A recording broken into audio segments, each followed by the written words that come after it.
Now speaking, Gar Jackson, Investor Relations. Ed Thomas, President and CEO of TLYS, opened the company's fiscal 2023 first quarter earnings call by providing a copy of the earnings press release for investors. He then discussed certain forward-looking statements that could affect TLYS' business, including risks and uncertainties associated with any such statements. After his prepared remarks, Ed will then host a Q&A session which will be limited to 1 hour. Now speaking, Ed Thomas, President and Chief Executive Officer. In their first quarter, results were within the estimated outlook ranges. April results were less negative in terms of comparable net sales than February and March, which they attribute to an uncertain and inflationary economic environment and unseasonable weather.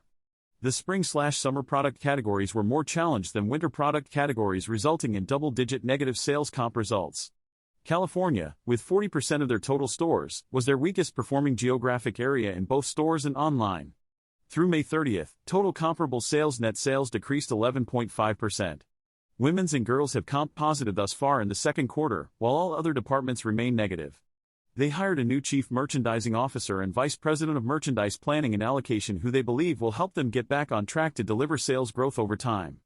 They relaunched their mobile app in early May and are investing in a warehouse management system upgrade to improve efficiencies of labor and inventory management. They expect 7 new store openings during 2023, 3 of which have been pushed into 2024 due to delays in timing of spaces being made available to them. They expect to close 3 stores in fiscal 2023, 2 of which have already closed. Now speaking, Mike Henry, Executive Vice President, Chief Financial Officer, Corporate Secretary. Summary: the company reported total net sales of $123.6 million, a decrease of 15.2% compared to the same quarter last year.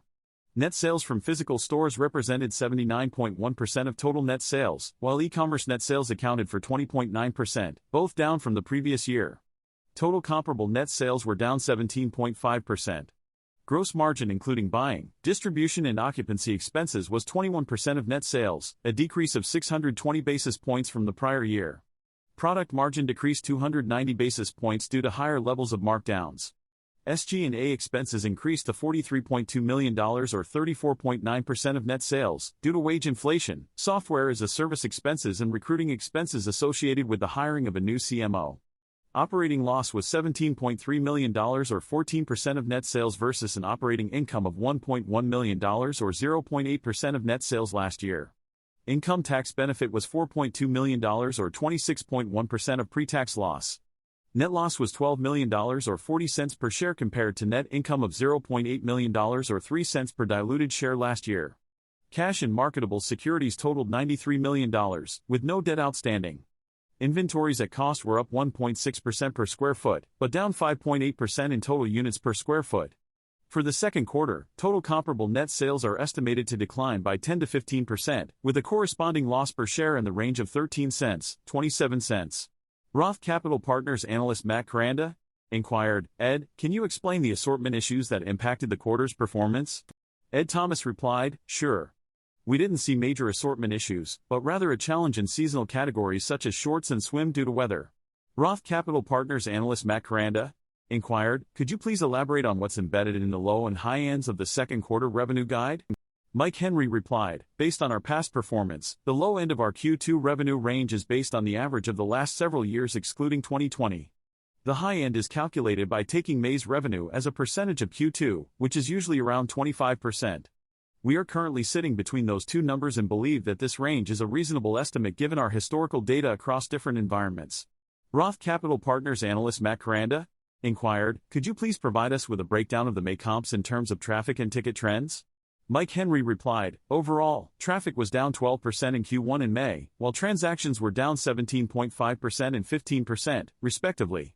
Average sales stayed relatively flat with less than 3% movement from Q1 to May. Conversion dipped 6% in Q1 and 2.7% in May. So, it appears that the decrease in traffic and transactions is the primary driver of the decline." Roth Capital Partners analyst Matt Caranda inquired, "What are your expectations for product margin, given the promotional environment?" Mike Henry replied, "We have seen a downward trend in sales for the past 8 weeks, with February and March being down 20% or more, April was down 11.4%, and May consistent with that. We are taking proactive steps to ensure our inventory stays fresh and allows for newness to be delivered as we move into the back-to-school season in late July.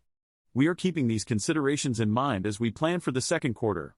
Roth Capital Partners analyst Matt Caranda inquired, "What strategies are you employing to manage occupancy costs during the remainder of the lease negotiations?" Mike Henry replied, "The year-over-year increase of our store count has contributed to an increase in occupancy costs. From an accounting perspective, these costs are spread over the life of the lease and stay relatively stable from quarter to quarter.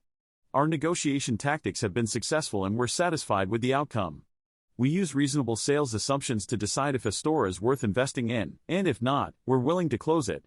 Ed Thomas replied, "Overall, I'm content with the progress we've made in renewals and new stores. Even though our focus isn't on opening a lot of new stores, the returns have been positive." B. Riley financial analyst Jeff Van Sinderen inquired, "Did you see any difference in trends across different geographical locations, or was the unseasonable weather felt across all areas of operation?" Mike Henry replied, "California was down over 20% in Q1, with all areas experiencing double-digit declines. The range was significant, with some of the better-performing regions seeing only a 13 to 14% dip. This broad-based decline, coupled with the weather, speaks to an overall slowdown in market conditions. This is similar to what other companies are experiencing. Furthermore, spring/summer categories were more adversely affected than winter/fall categories in the quarter, and even May has yet to reach positive territory outside of a few areas. It's clear that the market is still tough." B. Riley financial analyst Jeff Van Sinderen inquired, "When can we expect to see the impact of Laura's hire on planning and allocation?" Ed Thomas replied, "I'm excited about the new hire in our merchandise planning and allocation department. She brings a wealth of experience from other apparel companies, and I've already seen positive changes to our existing methods. I'm confident her combined efforts with our current team member will be a major asset for us going forward, and we'll begin to see the benefits as we move into fall and the holiday season."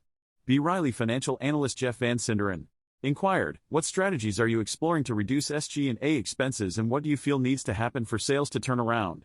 Ed Thomas replied, "Overall, I'm pleased with our product assortment, however we have faced some macroeconomic challenges, which is consistent with other reported results." Mike Henry replied, "Our SG&A is tightly managed, Ed and I closely review every expense. We saw great success in Q1 with store payroll savings as we faced an 8% wage increase from minimum wage hikes in 7 additional stores. Store payroll accounts for 40% of our total SG&A, so that's where we focus most of our attention. However, it's not feasible to expect to just magically cut several $millions out of SG&A. We can make small improvements but there's not much wiggle room." Seaport Research Partners analyst Mitch Cummets inquired, "Given the softness around shorts and swim, how do you view the current inventory and potential for pent-up demand?" Ed Thomas replied, "I believe that there will be pent-up demand for our products, especially in categories such as shorts, swim and sandals. However, it is likely to be an extremely competitive market in terms of price. We have anticipated this and prepared accordingly."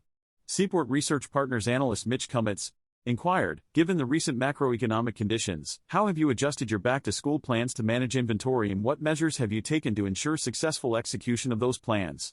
Ed Thomas replied, "We've closely monitored our business and adjusted our plans to reflect the current environment. We are well positioned in categories such as backpacks and shoes, which have seen consistent growth, so there has been no need to adjust the numbers. Our inventory will be sufficient to meet the demands of the back-to-school season." Mike Henry replied, "I believe the back-to-school season is more of a need-based period, one that could potentially result in better trends for us than what we're currently seeing. It's difficult to predict with certainty given the current environment, but I'm cautiously optimistic that this could be the case." Ed Thomas replied, "Thank you for joining us on the call today. We are excited to share our second quarter results with you in September. Have a great evening."